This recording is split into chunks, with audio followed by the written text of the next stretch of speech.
Butter cake எப்படி செய்யுதுன்னு பார்த்துடலாமா? ஒரு ட்ரையான பவுலில் 4 முட்டை, ஒரு பிஞ்ச் அளவுக்கு உப்பு, 1½ டீஸ்பூன் அளவுக்கு வெனிலா எசன்ஸ், 1/2 டீஸ்பூன் அளவுக்கு பைனாப்பிள் எசன்ஸ் சேர்த்துட்டு 1 நிமிஷத்துக்கு நல்லா பீட் பண்ணி எடுத்துக்கலாம்.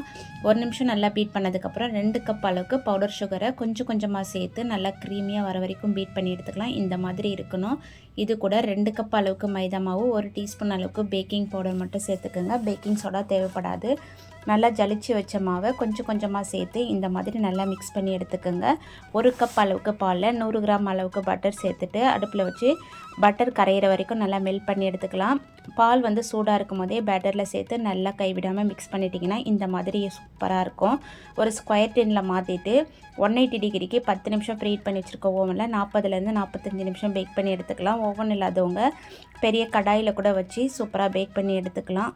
பட்டர் மாதிரி வாயில் கரைஞ்சி போகும். ரொம்ப ஸ்பான்ச்சியாக சூப்பராக இருக்கும். பாய் ஃப்ரெண்ட்ஸ், தேங்க்ஸ் ஃபார் வாட்சிங்.